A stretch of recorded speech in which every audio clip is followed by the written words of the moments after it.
Welcome to Feel It to Heal It, where we explore our inner world, our thoughts, our feelings, and our actions, and learn how to manage ourselves and our relationships in peaceful, purposeful, and powerful ways. You can find this show on the web at eqforpeace.org and on Facebook, LinkedIn, YouTube, Apple Podcasts, Spotify, Google Podcasts, Stitcher, and more. Now here's the host of Feel It to Heal It, Matt Perlstein.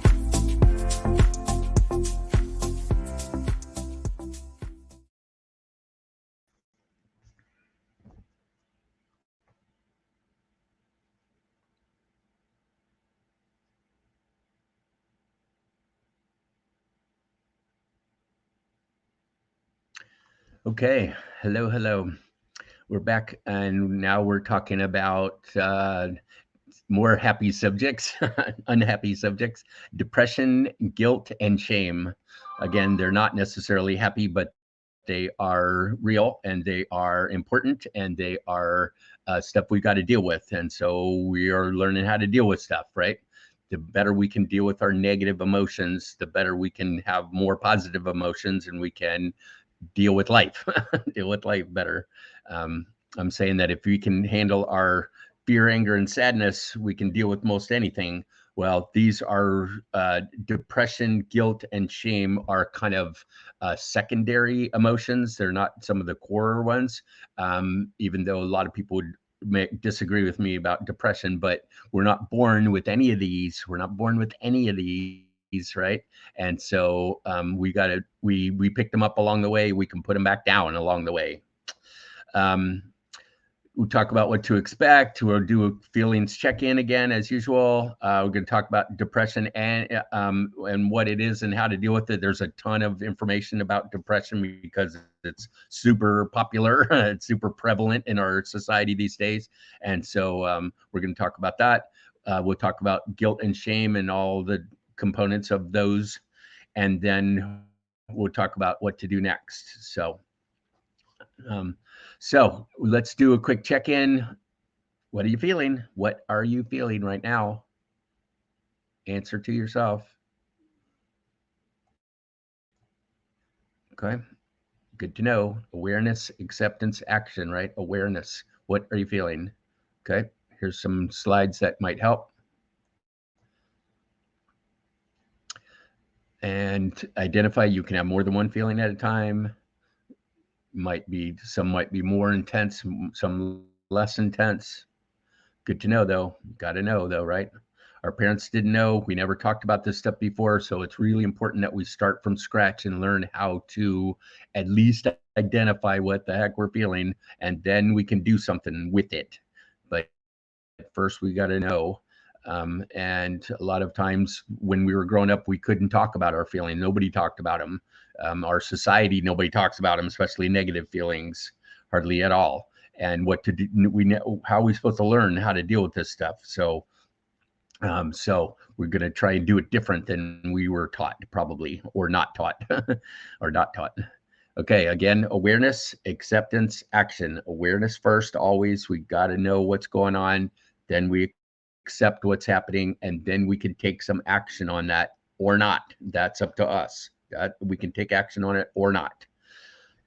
Negative feelings expressed as intensely as they are felt will reduce in intensity and are free to change. I've said this a bunch of times and keep saying it because it's super important. And these have to do with depression, guilt, and shame are all relevant there too.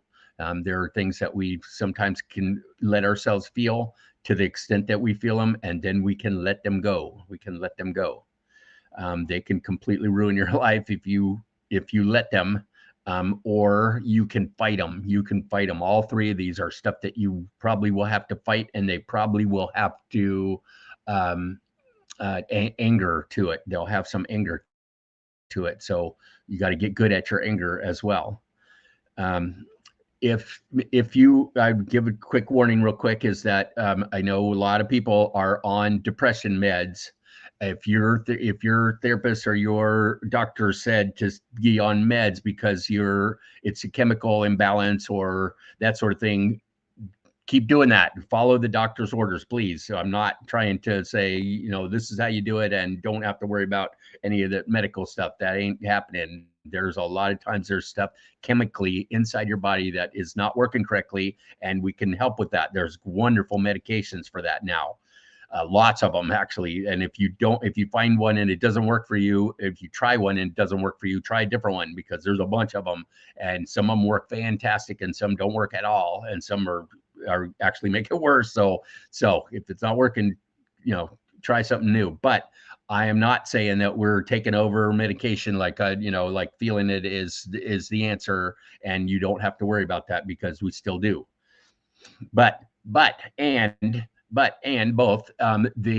if while you're on the medication, while you're getting stuff situated physically, there's stuff you can do emotionally. There's a bunch of stuff you can do emotionally also. So I'm encouraging you is to do the work that you need to do in addition to the meds. If you're on meds, okay, there's stuff you can do, and whether you're on meds or not, there's stuff you can do about all three of these. So that's what I'm trying to encourage you to either get some help or make sure that you are pushing through them, and you're going to fight through some stuff, because all three of these can completely ruin your life if you let them. Depression is overwhelm. A lot of times it is a loss of hope, a loss of faith, a loss of trust in the world and people, and that things are going to be okay, that you're going to be able to make it, that kind of thing. It's they get big. They're usually generalized. Depression is from, I generally feel that I'm hopeless. I generally feel powerless to make my life work the way I want it to. Generally like that. If we can be more specific, it's helpful, right? We can say, in this area, yeah, I'm not doing too good, but in these other areas, things are good, they're fine, and I can offset those if I be more specific. If I have big generalizations about life is wrong or bad or awful or I don't fit in or that kind of thing, it can lead to really severe consequences for you. By having big generalized negative belief systems. So watch out for those. In our experience, what we've been working with for 30 something years with Doc and others is that anger is anger component of depression, that sometimes the solution, and I've seen it happen, the solution to depression is anger. It's anger, dealing with your anger. Even Sigmund Freud said depression is anger turned inward, right? You ended up putting it on yourself. That has a lot of times a powerless component to it, because you're actually started to be angry at other people or situations or environment or whatever. And that didn't go too well. And so you go, well, it must be me. And it's turned inward onto yourself, and you start being beaten on yourself, and that is no fun. And you beat yourself down into a depressed state, all by yourself on yourself. And I'd really highly recommend you don't do that. Don't do that. We again try to make it more specific and figure out what it is you can be powerful with and on and about. Some things we do have power, some things we don't. But we do have some power. What can we do? We can at least look at things brighter. One of the things that I came up with a long time ago, is just for fun, is that depression is anger without enthusiasm, right? People that are angry and are okay with being angry and are angry, and they know they're angry and they're willing to deal with it, they can be more enthusiastic about their anger. You know what I mean? It's that you're willing to deal with it, and you got at least enough hope to give it a try, right? But if you go, I can't, I won't, I'm done, I'm overwhelmed, it's too much, I don't have any power, that sort of thing, and you're telling yourself that you can't do it, and it's hopeless and all that, that is not going to go well. That's not going to go well. So sometimes the anger too is anger at yourself. Sometimes I've felt that before, where I had made a belief system about myself, like I don't fit in, or that I'm not lovable, or that kind of thing, or not loved. And I'm like, wait a minute, that's no, no, no, no, no. I'm not doing that. I am not. I did that, and I'm not doing it anymore. That's not. It's not true. I've got to find evidence to show that it is accurate. But I don't go believing those big negative generalizations to the point of where it just brings me down and trashes my life. I'm doing that to myself, and I'm not willing to do that anymore. I'm not going to allow. I'm not going to lose my joy of living. I'm not going to allow the external or people or things or places, people, what is it? People, places, and things to get me down that much. They're not. They're not. Nothing is that important that it's going to completely ruin my experience of my life. I'm not going to do that. I'm giving up my joy of living. I'm not doing it. And sometimes that takes some anger, because it feels kind of like a conspiracy in a way. It feels like they're all out to get me, and they're not, and they're not. So depression often has a powerlessness component to it, where we're thinking that we don't have the wherewithal to get through it, and that's probably not accurate. I saw a statistic on, we've talked about in the earlier episodes on the ACE studies. That's adverse childhood experiences. That's stuff that happened to us as a kid that was bad. That was bad on us. And it's one of the stats is that 80% of adults who suffer from mental illness or depression were exposed to early childhood trauma, i.e., multiple ACEs, meaning that stuff happened to you as a child. Divorce, abuse, violence in your household, drug addiction or alcoholism, rejection, all of those, or some of those. Chances are some of that stuff happened. They're saying that 80% of adults had multiple of those happen to them. The ACEs, they're called, and so what that means is that if you are experiencing depression, severe depression as an adult, chances are it started a long time ago, and it needs work from a long time ago. Your what we call inner child work, when it first started, when you first started getting depressed, or when you first started getting angry, and then that didn't go well, and then you started getting depressed. You got to go back to that. Go back to that. And the anger is even further back than that, is probably hurt or pain or sadness. And then it turned into anger, and then the anger goes downhill into depression. So again, see if you can go all the way back to childhood and work on some of the stuff that where this started, or where it started stopping, where we started shutting down our emotions and shutting down our feelings and closing our heart up, and that leads to depression. So they're about belief systems. A lot of that is about belief systems, and belief systems are big negative generalizations that we made about life. And so try to check out what it is you believe about you, and what you believe about life, and what you believe about how men are, or how women are, or how people are, or that kind of thing. Big belief systems, and those will mess you up, and they'll mess you up today, even though you might have made them when you were 3 or 5 or 7, right? They're still in there a lot of times. And if you believe that stuff underneath your thoughts and feelings, it's going to affect everything. So do some work on your belief systems. Some of the cure for this is about being sick and tired of being sick and tired. I don't know if that's a cure, but maybe motivation for you. Sick and tired of being sick and tired. I've had that feeling before, right? So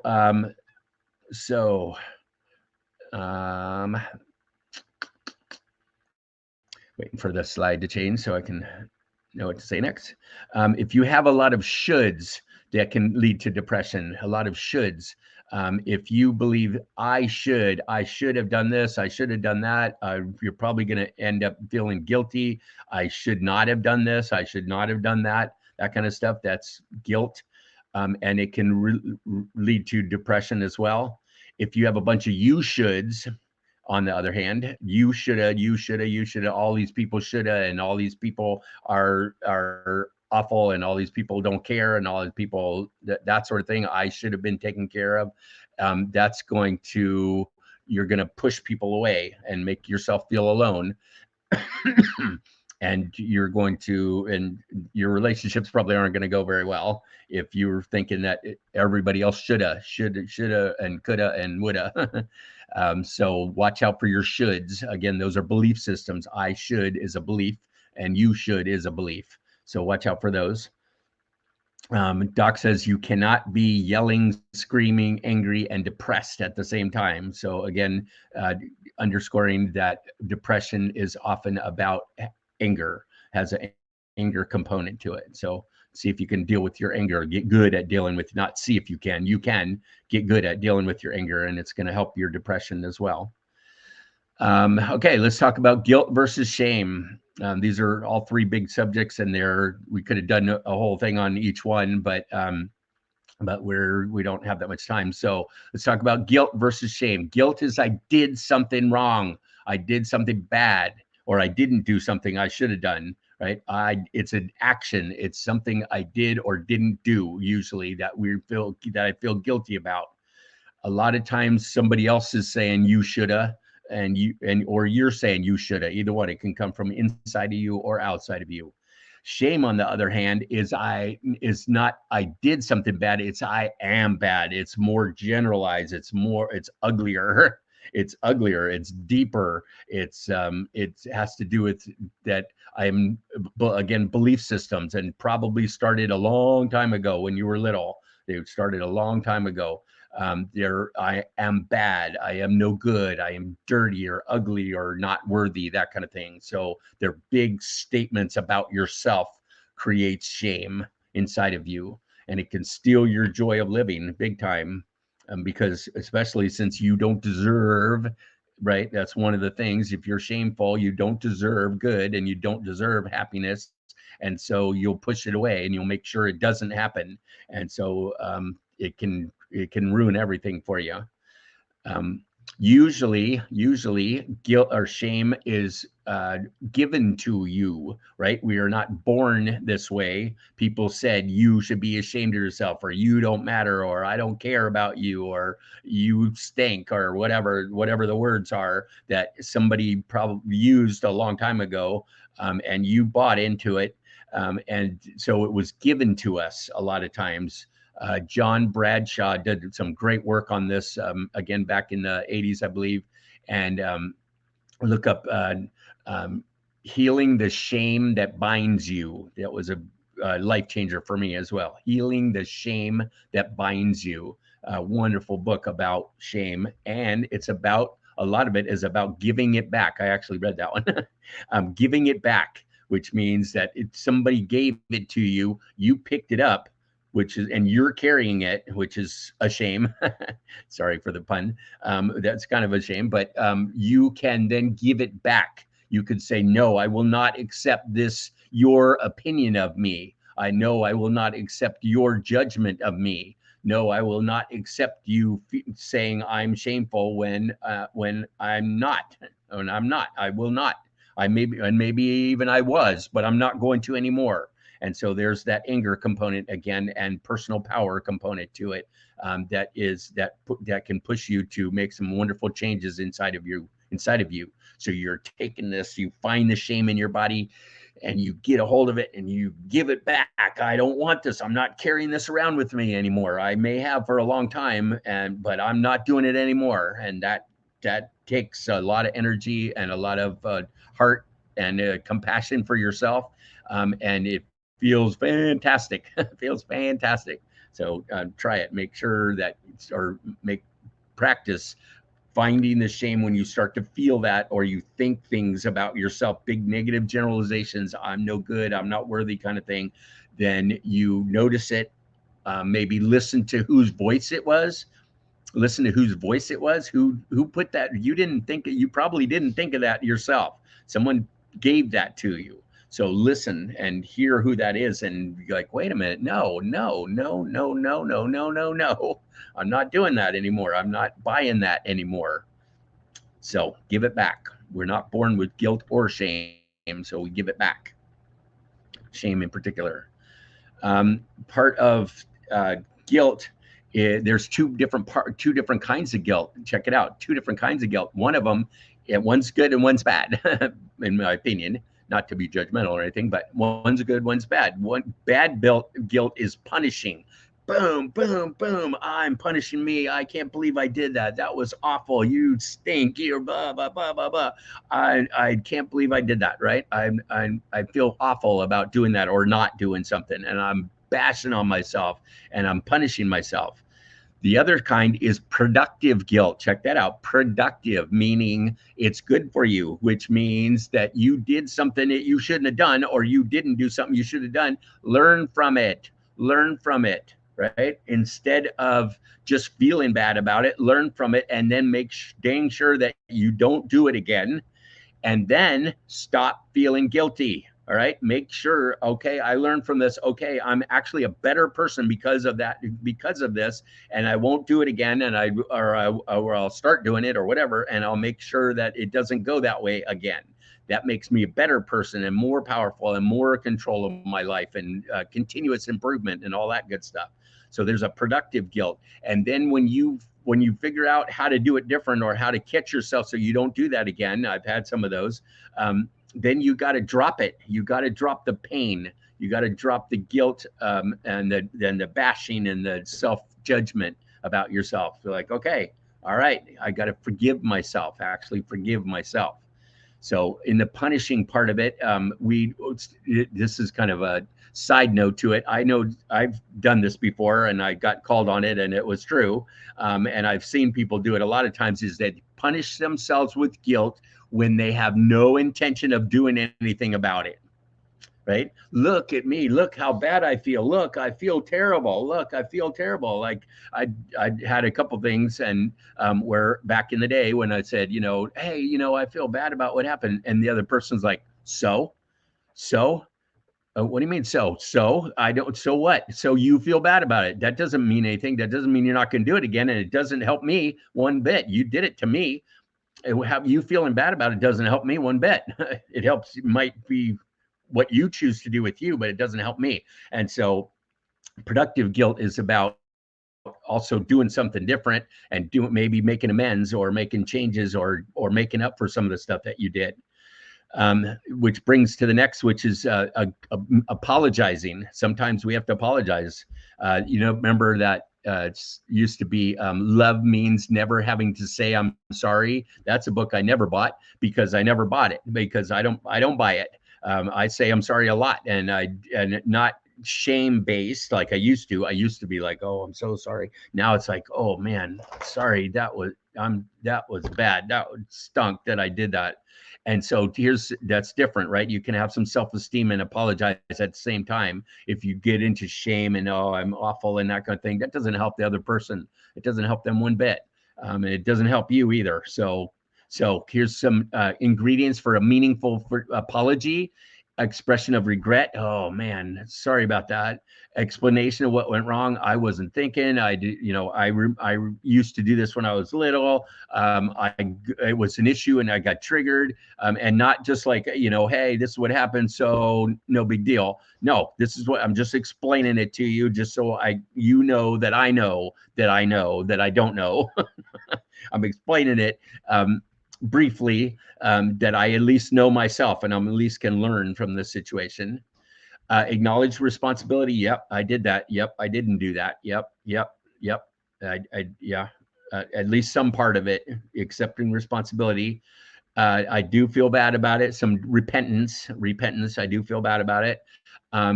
What can I do? What can I do to make it up? Or what can I do different? Or what can I do to help you out now that I hurt you? What can I do?